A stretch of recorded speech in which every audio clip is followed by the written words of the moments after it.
வணக்கம். நாளைக்கு அதாவது டிசம்பர் 5th மார்க்கெட் நிஃப்டி எப்படி மூவ் ஆகும் அப்படின்னு ஒரு குவிக்காக பார்த்துடலாம். ஸோ நாளைக்கு ஆர்பிஐ மீட்டிங் இருக்குது. ஆர்பிஐ மீட்டிங்கில் என்ன நடக்கும் அப்படிங்கிறது உங்களுக்கு தெரியலன்னா நான் குவிக்காக சொல்கிறேன்.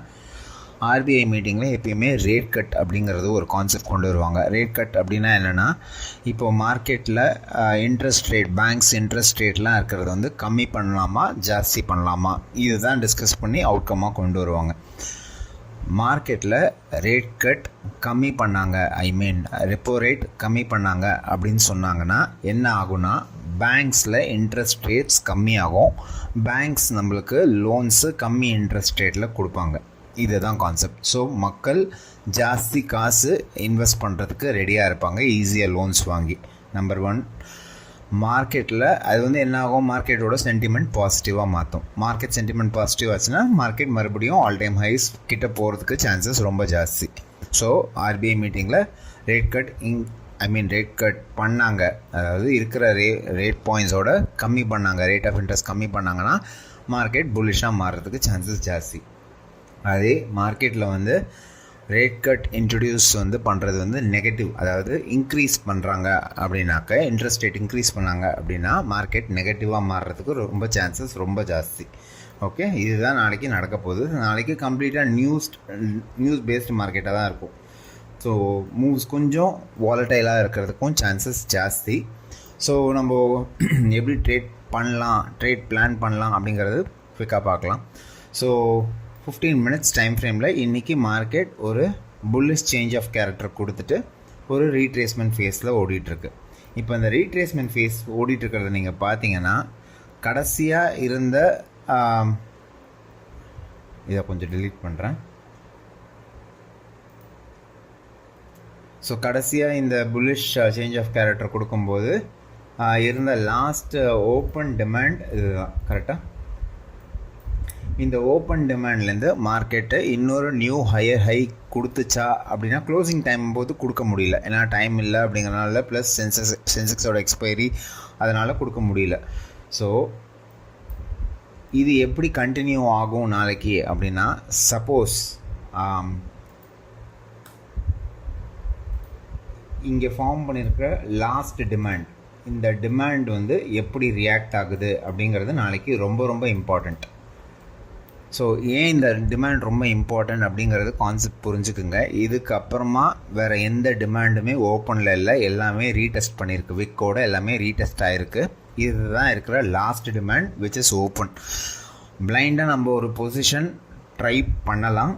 எப்படி ட்ரை பண்ணலாம் அப்படின்னாக்க, இங்கே வந்து என்ட்ரி கொடுத்து இதோட ஸ்டாப் லாஸ் இந்த ஸ்விங் பாயிண்ட் கீழே வச்சுட்டு, டார்கெட் வந்து எய்தர் இன்னிக்கோட ஹை அப்படிங்கிற மாதிரி வைக்கலாம், இல்லைன்னா நெக்ஸ்ட்டு ஓப்பன் சப்ளை ஜோன் அப்படிங்கிறது வந்து ஒரு கேப்போடு இருக்கிற இந்த சப்ளை ஜோனை நம்ம டார்கெட்டாக வைக்கலாம்.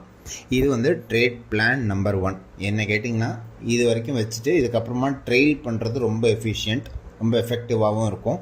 ஏன்னா நாளைக்கு நியூஸ் பேஸ்ட் மார்க்கெட் அப்படிங்கிறதுனால இது ட்ரேட் பிளான் நம்பர் 1. இது எப்போது வாலிட் அப்படின்னா, மார்க்கெட்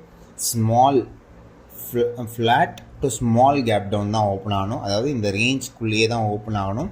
இங்கே வரும்போது டேப் பண்ணுற கேண்டலோட ஹையை இம்மீடியட்டாக பிரேக் பண்ணுறாங்க, அதாவது மார்க்கெட் இங்கே ஓப்பன்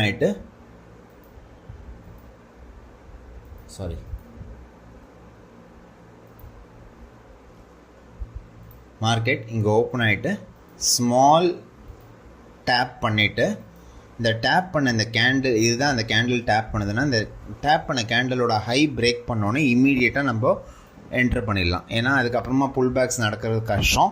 ஸோ இம்மீடியட்டாக மொமெண்டம் என்ட்ரியே கொடுத்துடலாம். ஸோ நல்லா புரிஞ்சுக்குங்க, கொஞ்சம் வெயிட் பண்ணி ட்ரேட் பண்ணுங்கள் நாளைக்கு. ஏன்னா நியூஸ் பேஸ்டு மார்க்கெட் அப்படிங்கிறதுனால நம்மளுக்கு வந்து ஸ்டாப் லாஸ் ஹிட் ஆகிறதுக்கான சான்சஸ் ரொம்ப ஜாஸ்தியாக இருக்கும். ஓகே, ஸோ அது trade plan number 1. So trade plan number 2, market வந்து பெரிய கேப் டவுன், இதுக்கு கீழே, அதாவது நம்ம மார்க் பண்ணியிருக்கிற டிமாண்டுக்கும் கீழே ஓப்பன் ஆகிறாங்க அப்படின்னா நம்ம புல் பேக்ஸில் புட்டு தான் நம்ம ட்ரை பண்ணலாம். எது வரைக்கும் ட்ரை பண்ணலாம் அப்படின்னா, நம்மளோட டார்கெட் ஆல்மோஸ்ட் இந்த ஓப்பன் டிமாண்ட் 25,885 880 ரேஞ்ச் வரைக்கும் தாராளமாக போகிறதுக்கு சான்சஸ் ஜாஸ்தி. இங்கே லிக்விடிட்டியும் இருக்குது, இங்கே டிமாண்டும் இருக்குது, there are very high chances market இந்த டிமாண்டுக்கு வந்ததுக்கப்புறமா இங்கே பாசிட்டிவ் ரியாக்ஷன் கொடுத்தாங்கன்னா ரொம்ப ரொம்ப ஸ்ட்ராங்காக அப்வர்ட் மூவ்மெண்ட் கொடுக்கறதுக்கான சான்சஸும் ஜாஸ்தி. ஓகே, ஸோ நம்ம ட்ரேடு இதோட க்ளோஸ் பண்ணியிருக்கிறது நாளைக்கு பெட்டர். இதுவே வந்து நம்மளுக்கு பார்த்தீங்கன்னாக்கா ஆல்மோஸ்ட் 100 பாயிண்ட்ஸ் கிட்ட கிடச்சிரும். 26,000லேருந்து 26,000 25,980 வந்து 100 to 120 பாயிண்ட்ஸ். இதுவே நல்ல மூமெண்ட்டாக இருக்கும்.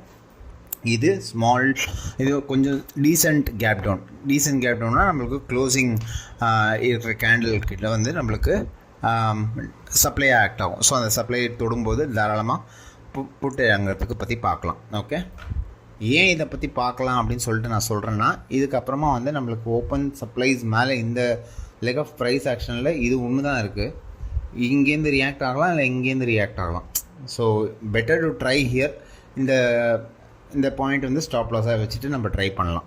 Okay, so trade plan number 1 வந்து இங்கேருந்து டேரெக்டாக கால் இறங்குறது, small to flat, small gap down or flat, இல்லை small gap up 5 to 10 points ரேஞ்சில், இல்லை இன்றைக்கி ஓப்பன் பண்ண மாதிரி 15 பாயிண்ட்ஸ் ரேஞ்சுக்குள்ளேயே ஓப்பன் ஆகிறாங்கன்னா தாராளமாக கால் ட்ரை பண்ணலாம்.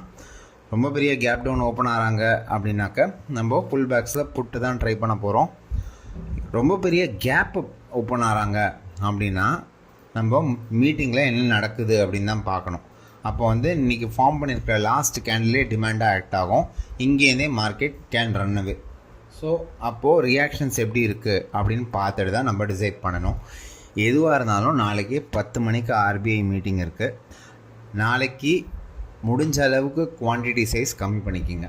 ஏன்னா மார்க்கெட் வாலட்டைலாக இருக்கும், டிகே ரொம்ப ஜாஸ்தியாக இருக்கும், ப்ரைஸும் ரொம்ப ஜாஸ்தியாக இருக்கும். நம்ம வாங்க போகிற எல்லா கான்ட்ராக்டோட ப்ரைஸும் வந்து ரொம்ப வாலட்டைல், ரொம்ப டிகே ஜாஸ்தியாக இருந்துச்சுன்னா ஆப்ஷன் பையிங் சைடில் இருக்கும்போது நம்மளுக்கு லாஸஸ் ஜாஸ்தியாகிறதுக்கான சான்சஸும் ரொம்ப ஜாஸ்தி. ஸோ முடிஞ்ச அளவுக்கு நாளைக்கு கம்மி கேபிட்டலில் ட்ரேட் பண்ணுங்கள். நாளைக்கு முடியலனாக்கா பரவாயில்ல, ட்ரேட் பண்ணல, சும்மா வேடிக்கை மட்டும் தான் பார்க்க போகிறீங்கன்னா கூட நோ ப்ராப்ளம், பார்க்கலாம், நோ ப்ராப்ளம் அட் ஆல். ஏன்னா நாளைக்கு இருக்க போகுது செஷன், எங்கேயும் போக போகிறதில்ல, மார்க்கெட் இங்கே தான் இருக்க போகுது. ஸோ முடிஞ்ச அளவுக்கு வெயிட் பண்ணுங்கள். மீட்டிங்கில் என்ன அவுட்கம் வருதுன்னு பாருங்கள். 11 o'clock மேலே மார்க்கெட் எந்த ரேஞ்சில் இருக்குது, அதாவது இன்றைக்கியோட ஹையை பிரேக் பண்ணிட்டு மேலே போகிறாங்களா, இல்லை இன்னியோட லோவை பிரேக் பண்ணிட்டு கீழே வந்து இந்த டிமாண்ட்லேருந்து ரியாக்ட் பண்ணுறாங்களா அப்படின்னு பார்த்துட்டு பொறுமையாக ட்ரேட் டிசைட் பண்ணி பிளான் பண்ணலாம். வீடியோ பிடிச்சிருந்துச்சுன்னா லைக் பண்ணுங்கள், கமெண்ட் பண்ணுங்கள், ஷேர் பண்ணுங்கள். நெக்ஸ்ட் வீடியோவில் நம்ம சந்திக்கலாம். Thank you so much.